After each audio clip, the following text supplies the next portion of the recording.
Picture the world's last paradise. Rolling green hills from Lord of the Rings, snow-capped mountains, pristine beaches.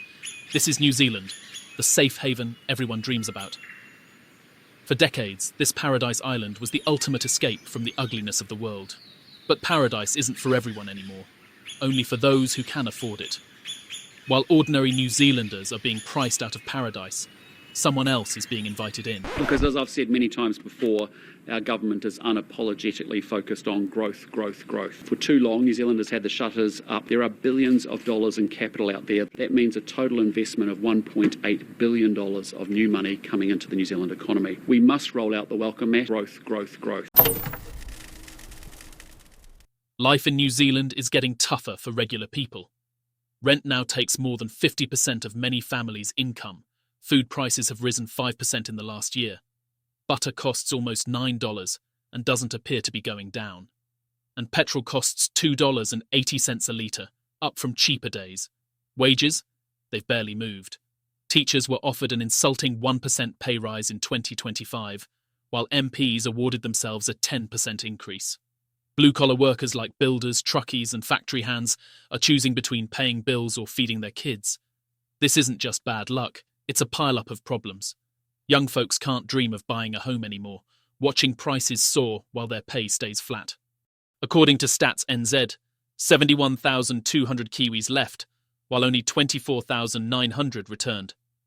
Newcomers from India, China and the Philippines arrived in such huge numbers, over 61,000 more than left, that New Zealand's total population actually grew by 14,800 people.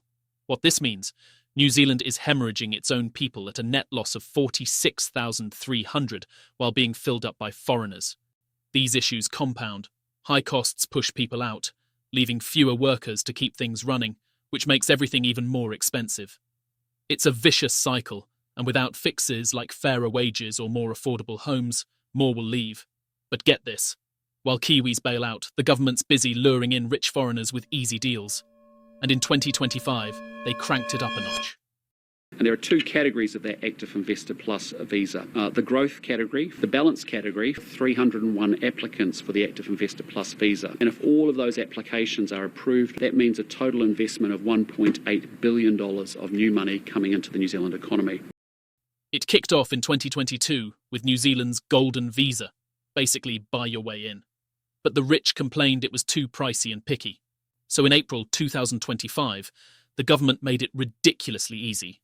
Invest just $5 million New Zealand dollars, about $3 million US dollars. No English test required, and only show up for 117 days over 3 years. That's barely 39 days a year, less time than most people spend on vacation. Why is NZ so appealing to these millionaires? It's like their ultimate escape pod, far from world chaos like wars or climate disasters, with clean air, stable government, and epic nature. Billionaires see it as a safe haven island. Think Peter Thiel types building bunkers here for doomsday prep. Since the changes, over 300 wealthy foreigners applied, pumping in $1.8 billion. But while a local nurse grinding 50-hour shifts can't afford a basic house, these part-time visitors get fast-tracked residency. Critics say it's clear. If you're loaded and from overseas, you're golden.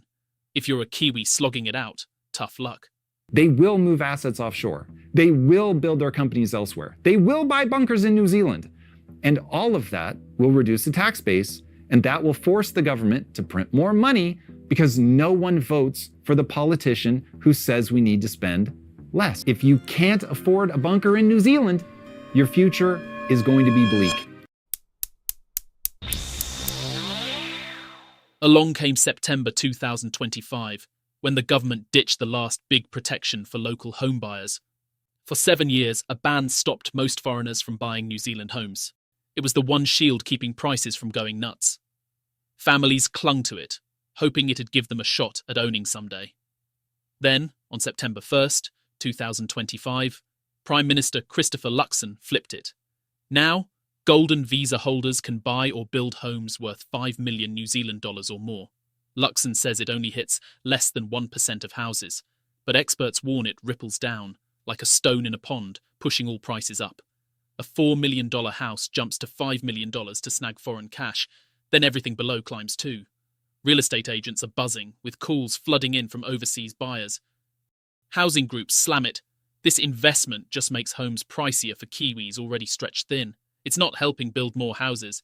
It's fueling a luxury boom that squeezes everyone else. So why this desperate sellout? The government's chasing quick cash to fix a hurting economy. But at what cost to you? New Zealand's economy is in a slump. Businesses closing, jobs shaky, growth stalled. Instead of tackling root causes, like boosting local industries or cutting wasteful spending, the government's hooked on foreign dollars. Those 300-plus visa apps mean $1.8 billion inflow, which they need badly. But critics call it a desperate move, turning New Zealand from a home for Kiwis into a product for sale.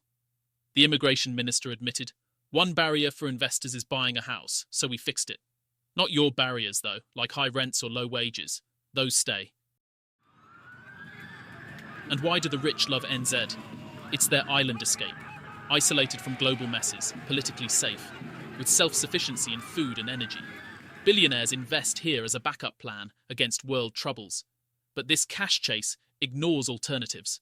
Smarter government spending on training, infrastructure, or tax breaks for locals could grow the economy without draining citizens dry. The spin from leaders sounds good, but dig in and it doesn't add up, especially when locals are hurting bad. Prime Minister Luxon acts like these investors are heroes, but they're barely here. Not building schools, coaching kids' sports, or fixing roads. They're grabbing tax perks and trophy homes while Kiwis camp in cars. The immigration minister praises them as amazing philanthropists. But in whose community? Meanwhile, New Zealand citizens cut back on an already stretched budget, contemplate a second and maybe third job to increase income, weigh up pros and cons of moving in with friends or family, and secretly hope they aren't pulled over driving their unregistered car. And yet, real estate agents are already preparing for change. Auckland's premium suburbs and Queenstown's lakeside properties are being marketed overseas. This creates artificial shortages that drive up prices, not just luxury homes, but everything below them too. The ripple effect is brutal. In Wellington, with only a handful of expensive homes available, foreign money will either build new mansions or outbid locals, pulling construction workers away from affordable projects. Every tradesperson could shift to serving wealthy foreigners instead of building homes for families. The government has turned New Zealand from a homeland into a luxury resort for billionaires seeking their doomsday escape pod. While locals face rising costs with stagnant wages, wealthy foreigners get red carpet treatment to park their money and buy trophy properties. The question isn't whether New Zealand will recover from this betrayal. It's whether there will be any real New Zealanders left to care. It's a big club, and you ain't in it. You and I are not in the big club.